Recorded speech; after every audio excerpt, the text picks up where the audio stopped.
गुरु प्रिय साध संगत जी, आज फिर से एक सुंदर सी साखी आप सभी को सुनाने जा रही हूँ। गुरु प्रिय साध संगत जी, ये एक सच्ची घटना है, एक सच्ची साखी है। बड़ी ही सुंदर साखी है ये कहानी है एक इंजीनियर की। इस इंजीनियर ने अपने कार्यकाल में बहुत मेहनत से काम किया होता है और इसकी रिटायरमेंट का वक्त हो चला होता है। इसके काम से इसका बॉस बहुत खुश होता है, तो ये अपने बॉस से रिटायरमेंट के टाइम पर विदा लेना चाहता है।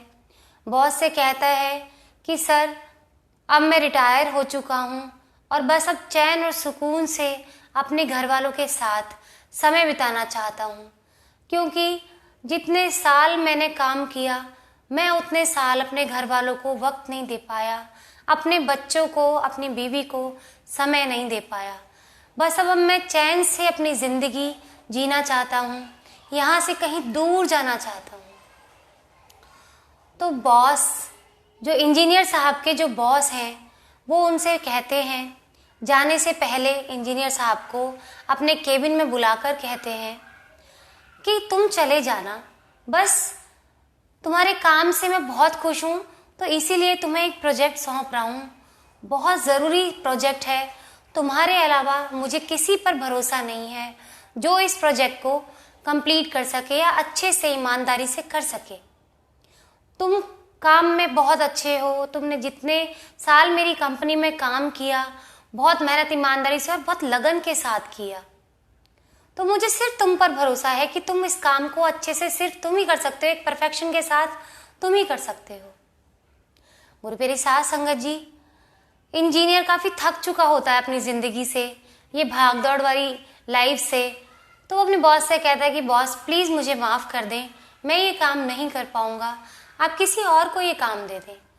तो बॉस जो होते हैं बड़ी ही रिक्वेस्ट करके कि मैं तुम्हारे हाथ जोड़ता हूँ, प्लीज़ तुम ये काम कर दो, फिर तुम फ्री हो, तुम जहाँ जाना चाहते हो वहाँ जाने के लिए फ्री हो। क्या तुम जाते जाते मेरी एक बात नहीं मानोगे? इंजीनियर साहब मजबूर हो गए। अब इंजीनियर साहब को जाने की जल्दी मची थी। उनको था कि मैं कब अपने परिवार वालों से मिलूंगा, कब चैन की सांस लूंगा, कब इस भागदौड़ भरी लाइफ से दूर जाऊंगा। तो उन्होंने इस प्रोजेक्ट को बड़ा ही लाइटली ले लिया। ना ही उन्होंने मटेरियल चेक किया, जो मटेरियल यूज़ हो रहा था, ना ही डिज़ाइन को ठीक तरीके से उन्होंने गौर किया। बस फटाफट से वो प्रोजेक्ट कंप्लीट किया। ये प्रोजेक्ट था एक फ्लैट बनाने का, तो उसको फ्लैट को उन्होंने कंप्लीटली बना दिया फटाफट और बॉस को जाके कहा कि मैंने आपका प्रोजेक्ट कंप्लीट कर दिया है, प्लीज़ मुझे जाने दें। तो बॉस कहते हैं ठीक है, चले जाना। बात करते करते बॉस अपनी ड्रॉ खोल रहे होते हैं और उसमें से एक चाबी निकालते हैं और वो चाबी उस इंजीनियर के हाथ पर थमा कर कहते हैं कि ये तुम्हारा रिटायरमेंट गिफ्ट है, ये तुम्हारी फेयरवेल पार्टी पर तुम्हारा गिफ्ट है। तो इंजीनियर चौंक जाता है, कहता है ये क्या है? तो बॉस कहता है ये उसी घर की चाबी है जो अभी तुमने बनाया है, जिस प्रोजेक्ट के लिए मैंने तुमसे रिक्वेस्ट की थी, ये मेरी तरफ से तुम्हारे काम के लिए मैं दे रहा हूँ। ये तुम्हारा गिफ्ट है मेरी तरफ से कि तुमने इतनी ईमानदारी से काम किया, इसीलिए मैं तुम्हें ये गिफ्ट देता हूँ कि तुम चैन और सुकून से अपने घर वालों के साथ इस घर में रहो। गुरु प्रिय साध संगत जी, इंजीनियर इतना पछताता है कि काश मुझे मालूम होता, काश कि मुझे मालूम होता कि ये जो घर मैं बना रहा हूँ ये मैं अपने लिए ही बना रहा हूँ, तो शायद मैं इसके मटेरियल पर ध्यान देता, इसके डिज़ाइन पर ध्यान देता, पर लेकिन मैंने इसको दूसरे का सोच के बड़ी ही लापरवाही से बनाया। ना तो वो बॉस से कुछ कह सका, चुपचाप वहाँ से चला गया बॉस को थैंक यू कह के। उसके मन में इतना पछतावा था कि वो जिंदगी भर उस बात को नहीं भूला। तो गुरु प्रिय साध संगत जी, हम भी जिंदगी में ऐसा ही करते हैं। कभी कभी हम ऐसे कुछ काम कर देते हैं, हम सोचते हैं कि इस काम से हमारा तो लेना देना नहीं है, बेशक से दूसरे का बिगड़ता है तो बिगड़ जाए, हमारा क्या बिगड़ रहा है। लेकिन कभी ना कभी वो चीज़ हमारे पास ही लौट कर आ जाती है और जो बुरा दूसरों का होना होता है वो हमारा हो जाता है।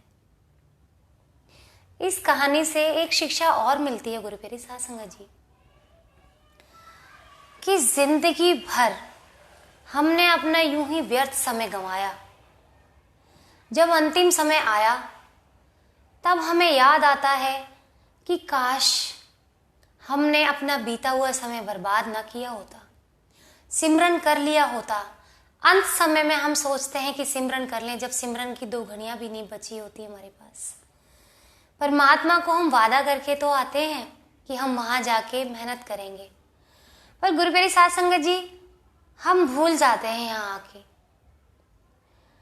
एक शिक्षा और मिलती है इस कहानी से गुरु प्यारी साध संगत जी, कि जो लोग संत मत पर जुड़े हुए हैं, बहुत सेवा करते हैं कुछ समय तक, लेकिन बीच में आके वो लापरवाह हो जाते हैं, संत मत को ही भूल जाते हैं, सेवा करना भूल जाते हैं, सत्संग का सही मीनिंग भूल जाते हैं। उनको लगता है जिंदगी भर हमने जो मेहनत किया वो काफी है, अब तो हम भी रिटायर हो गए हैं, जो करना था हमने कर लिया, बस बहुत है। तो गुरु प्यारी साध संगत जी, कभी भी सत्संग सिमरन बहुत नहीं होता, काफी नहीं होता।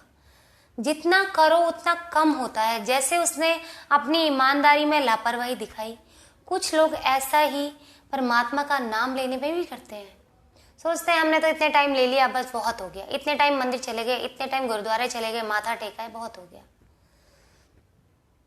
गुरु प्यारी साध संगत जी, हम जो बीच में ही कभी भूल जाते हैं परमात्मा को, यही गलती करते हैं, वही हमारे दुखों का कारण होती है।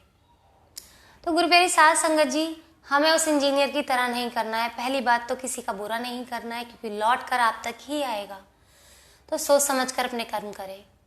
दूसरा, अपनी जिंदगी अगर ईमानदारी से बिताई है तो ईमानदारी से ही बिताएं, उसमें कभी खोट ना लेकर आए। तो आपकी बाकी हुई ईमानदारी पर अगर आपको पानी नहीं फेरना है तो खोट ना लेकर आए, जैसे हैं वैसे रहें।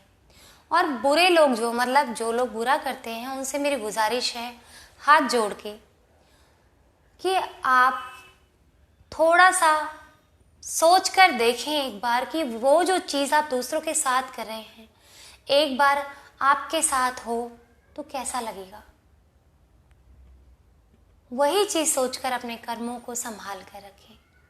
तो गुरु प्यारी साध संगत जी, आज इसी के साथ, इस छोटी सी और सुंदर सी साखी के साथ मैं आपसे विदा लेना चाहूँगी, इसको यहीं समाप्त करना चाहूँगी। आपको मेरी वीडियोस पसंद आ रहे हैं तो ज़रूर लाइक करें, शेयर करें और मेरे चैनल को सब्सक्राइब ज़रूर करें, और मुझे आशीर्वाद दें कि मैं यूं ही स्वस्थ रहकर आपको सुंदर सुंदर साखियाँ और शब्द सुनाती रहूँ।